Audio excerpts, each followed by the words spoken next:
Please give it up for Brian Snyder.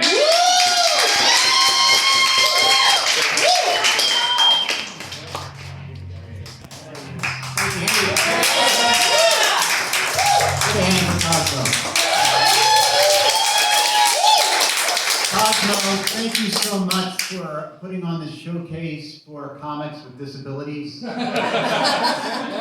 appreciate it. You couldn't have created a more treacherous environment. Is this like a passive way, like a passive genocide of Gene and I? Like trying to rid the world of people with disabilities? Oh, seance, okay. So I have a question I want to ask. How do you guys like my my cargo pants? A round of applause if you like my cargo pants.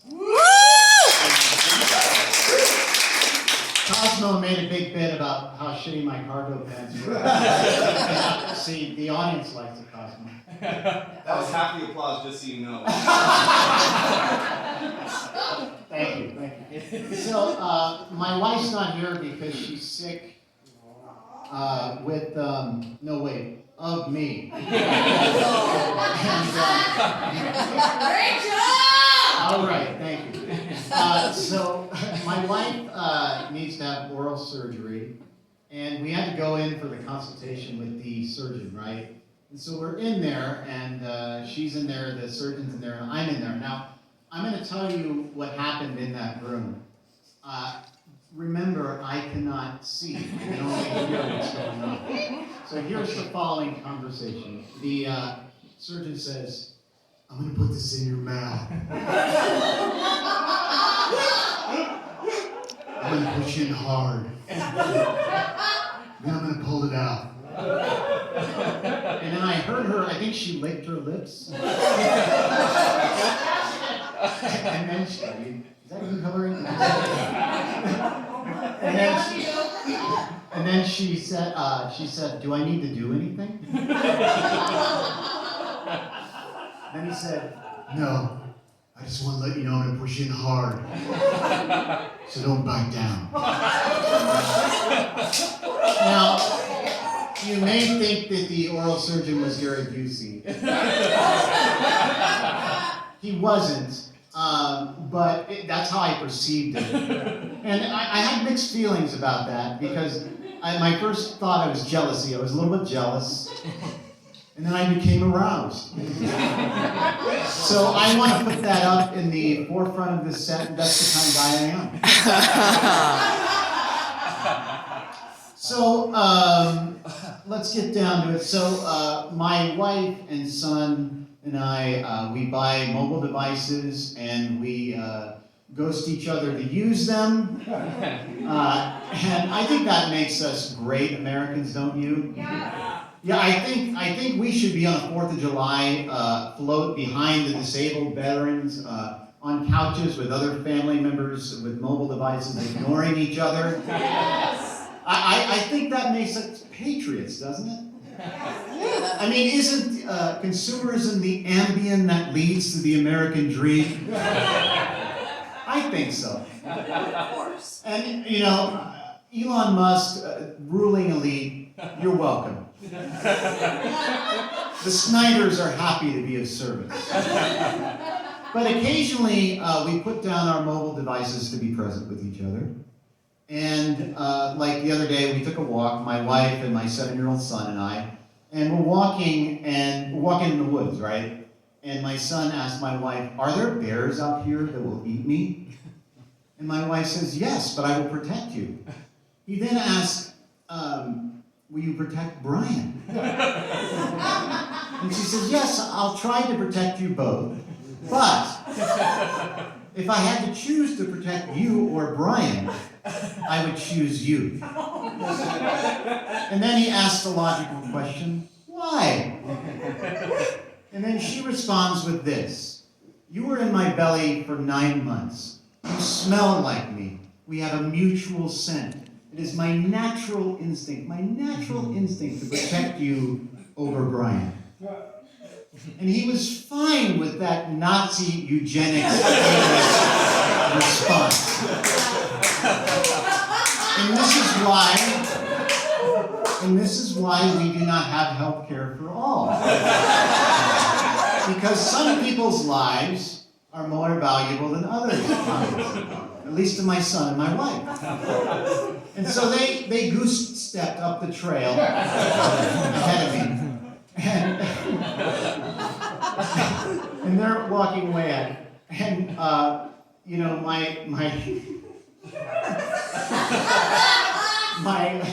my wife, you know, she had kind of that, you ever watch Schindler's List?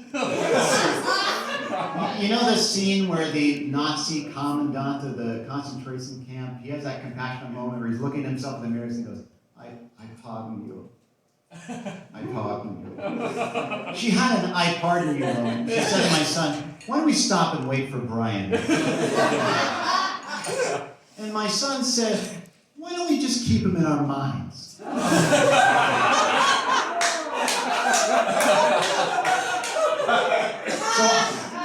I was dead to him. And I am dead to him. But you know, that's a reflection of our society. It's the microcosm of my family and our greater society. You know, I mean, imagine if right now there was a disaster, like a sinkhole opened up like it did here like a few years ago, which could happen.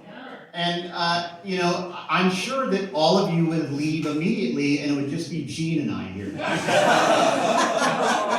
I'd have to get in his lap and he'd have to power wheelchair us out of here. Thank you, Gene, by the way. You lift me up where I belong. We're going to sing that later. So, you know, I get it. I'm annoying, I'm deaf, dumb, and blind, and I don't even play a mean pinball. I mean, I'm useless. And so I annoy my wife, and I irritate her on purpose to get her attention. And my wife says that I'm the opposite of a pep talk. To showcase that, let me give you a little story here. So when school started, my wife and son had to make a collage to celebrate the first 100 days of school. And that's because they've run out of shit to celebrate during the era of COVID-19. So, there should have been a bigger laugh on that one. That was fuck,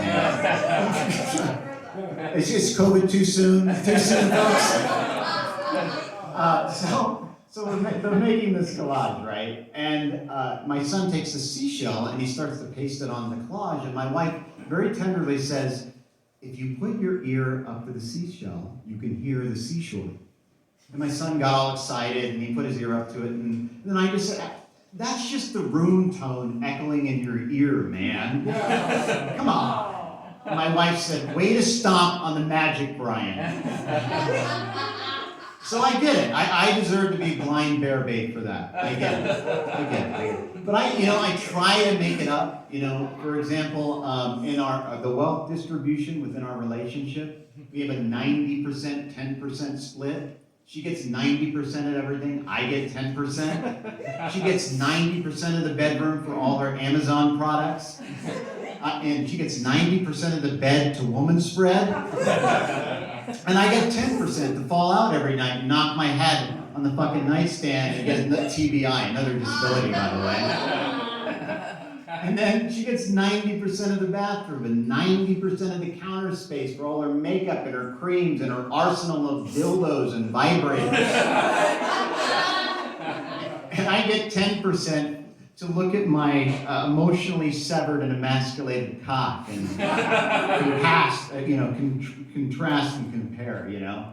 And by the way, I fucked this joke up the last time I did it, and like at this point I'm supposed to say, my wife doesn't really have an arsenal of dildos and vibrators, but so I fucked it up and then I told her about it. I said, I'm sorry, I meant to say that part, and she said, why does it have to be an arsenal? Why does it have to be a war? And I said, well, it is kind of like the Terminator. You're like Skynet and you with the robot dildos and vibrators, and I'm Sarah Connor with my little John Connor trying to fight the resistance of flesh versus the machines. But, you know, let me go back. But back to our wealth distribution. To give you a visual, is there anybody blind here? just like ethically and morally. So, to give you a visual, our wealth distribution is 90-10, right? So that's like a mullet. So it's 10% in the front, 90 in the back, or business in the front, party in the back. And my wife said, yeah, she hates that fucking joke. And I'll say why. She goes, you know what people are going to think about me when you say a party in the back? And I said, yeah, I know. Exactly, and that's why I'm going to do it.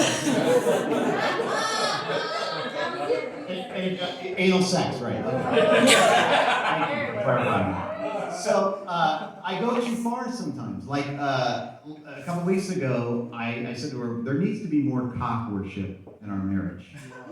Now, I don't mean she and I like worshiping a bunch of strange dude cocks. And what I mean is her worshiping my cock. You know, like getting, like I was saying to her, you better get on your knees and pray, girl. You better pray good. Sorry, Gene, that wasn't an impression of you. That was a Deliverance reference.